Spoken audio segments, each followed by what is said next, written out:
Andrew Woodward here from The Investor's Way. Welcome to Woody's Weekly Wisdom, episode number 56.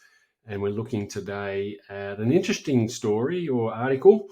And the headline is Australia's unemployment rate declines to 4% in May, presenting a Goldilocks scenario for the Reserve Bank.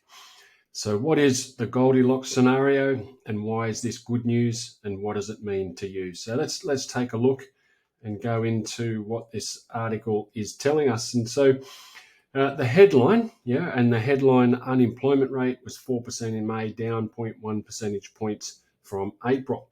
But that doesn't tell the full story, and it's certainly not the Goldilocks part of the story. So there's a lot of data in this report, and there's a lot of commentary, I guess, in terms of what the numbers are telling us. But basically what they're saying is that in May, we saw that decline in unemployment because the number of people employed rose by 40,000 and the unemployed people fell by 9,000. And that's always interesting that there's a disparity between the two, but there it is. And part of the reason that this story suggests that that's the case is that there's a whole bunch of people who were waiting in April to start their jobs in May, and so that flowed through into the May numbers. So a bit of a double whammy to an extent, and that then gives us this trend analysis where they're saying that the more volatile seasonally adjusted monthly figure picked up slightly in May from 3.9 to 4%. So you've got the two, you've got the monthly number and you've got the seasonally adjusted number now sitting at the same number, but you can see the graph below how they sometimes have a little bit of a disparity, and there's a gap in the trend line because of COVID where they stopped reporting on the trend because of the pandemic. So we've now got the trend line and the actual number, or the seasonally adjusted line and the monthly number sitting at 4%.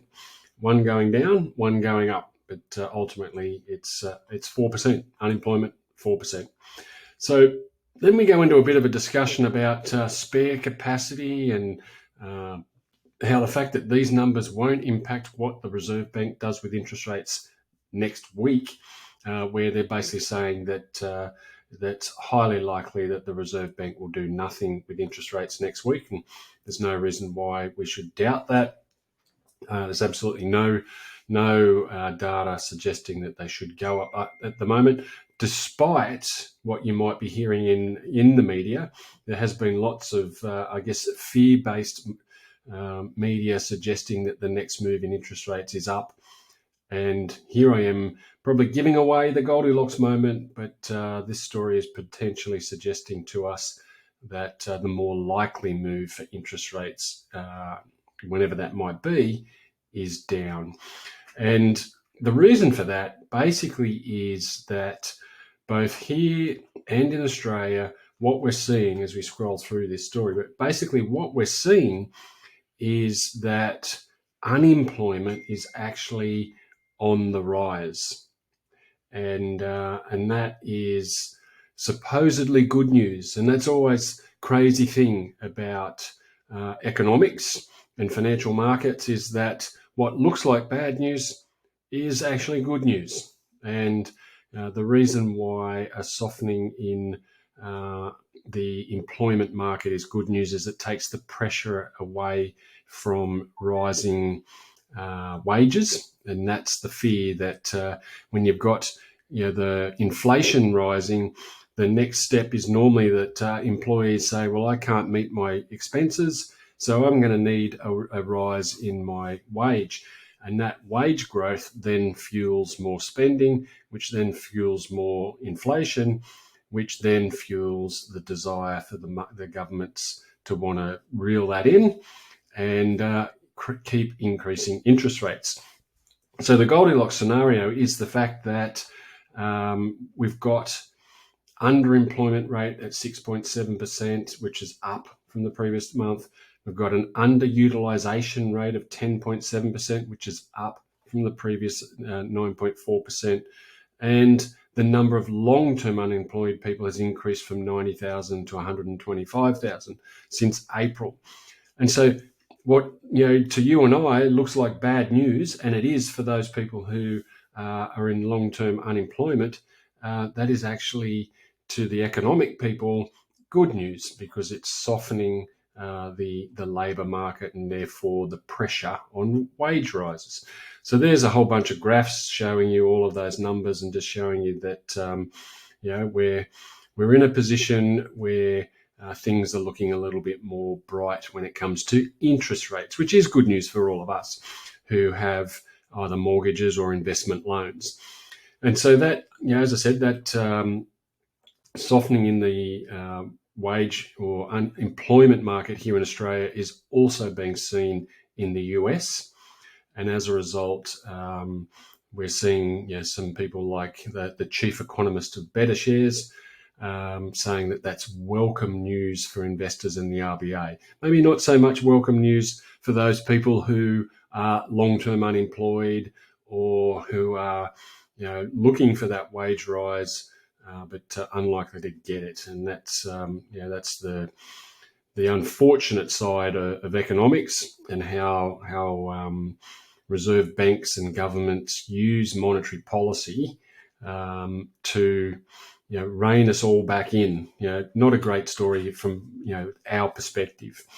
And then we got some more graphs. So this is a great article for the visuals, and this is a measure of the participation rate and employment to population rate. So all basically what it's telling us is that the wages market or the wage growth is slowing both here in Australia and also in the US, probably a little bit faster in the US, where their inflation's coming down at a better rate than ours, or a better clip than ours.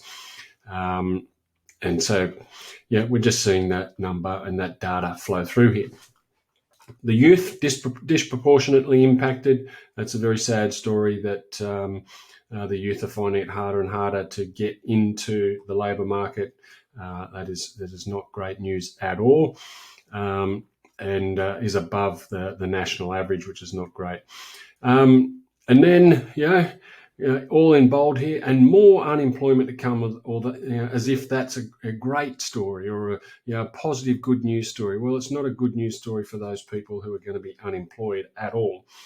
But for those people who have mortgages, which is going to be some of these unemployed people, it is slightly good news when it comes to the interest rate side of things, because like I've been saying, the softer employment is, the less pressure on the wage rates, and therefore wage growth, and therefore the more likely scenario that interest rates can come down. So again, we won't get bogged down in all the data.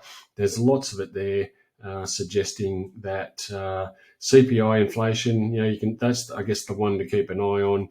What they're basically saying here is that they can see it dropping in 2025 and into 2026 into the government's preferred range, which is between 2 and 3%. And so that is good news for interest rates. So, the other thing here, and again, it's almost like they're celebrating these things, which is sad, but we're starting to see a number of larger businesses make redundancies. And we've seen Telstra and others doing it in recent times. And again, that is fueling the unemployment rate and reducing the pressure on wages. So, as I said, it's like they're celebrating this bad news because it might be good news elsewhere, but it's not great news for those people who are in the position of being made redundant or long-term unemployment, or just not being able to find a job, particularly the youth, because that leads to all other types of issues. And so, they're saying, the RBA, watching pretty closely to get the balance right. We all know that they very rarely get the balance right. It's always after the fact that they kind of fix, what's gone wrong. But at this point, we're now seeing, the last sentence here, they had been forecasting the RBA's first rate cut to occur in November, but they now think that that will not occur until February next year. So I guess the Goldilocks moment is that the softening in wage pressure or growth coming from unemployment and redundancies is having a positive impact on the Reserve Bank's trigger happy fingers when it comes to raising interest rates. So even though we're not likely to see a decline this year at this point, we're also not likely to see another increase. So that's the great news. So what does that mean for you and your money management and your investing strategies? Well, the thing is, I think you can make decisions with a little bit more confidence now that rates aren't going to keep increasing, certainly not at the rate they were. And, I believe a lot of the data is now suggesting that the next move will be down. And so if you're an investor and you're looking to take on an investment property, you could probably look at your calculations and assume that that's the worst it's going to be in the near term. And hopefully in 2025, we'll get some interest rate reductions, which will make your numbers look even better. And then over time, a return to some level of normality, which might mean there's a period of pain in the market for more and more unemployment and the risk of a recession. But for now, it's just the heat is out of the employment and the wage growth areas of the economy, and that is helping the Reserve Bank feel a little bit more at ease when it comes to what to do with interest rates. So we're probably going to see a sustained period of them doing nothing until the data starts to present a picture of what's really going on over the longer term. So hopefully you can use that information to manage your money and make your investing decisions, knowing that we're likely in a period of stable interest rates without them going up or going down. But hopefully, fingers crossed, the data continues to suggest that the next move needs to be down. But that won't come until there has been a little bit of pain. They need that pain to kind of send a message to us consumers to slow it down a bit, even though, as you know, if you've followed me for any length of time, you will know that this whole interest rate rising cycle is a very self-fulfilling prophecy when it comes to raising rates to try and stop us from spending, but at the same time to bring inflation down. But then at the same time, businesses saying, well, if my costs are going up, I've got to pass them on. And that just leads to more inflation. And there's no more evident way of looking at that than when you look at the rental property market, where landlords are saying, well, my costs have gone up, so I've got to pass it on to the tenant with a rising rent. And that leads to more inflation. So it's a circular argument, but it's one we're in. And we best just know how to deal with it and interpret the data as it's coming to us. And in this case, the data is suggesting that maybe the next move in interest rates is down. So that is Woody's Weekly Wisdom, episode number 56. Hopefully you found that useful and can put that into practice when it comes to your investing strategies. Do me a favor, as always, if you're watching this on YouTube, hit the little bell to get notified when we're sending these out and to hit the subscribe button. And if you're watching on Facebook or Instagram, give us a like, give us a share and a comment. Let us know what you thought. And that way we can spread the message to more people and get the algorithm working for us. Have a great week. We'll see you again next week for another episode of Woody's Weekly Wisdom. Cheers.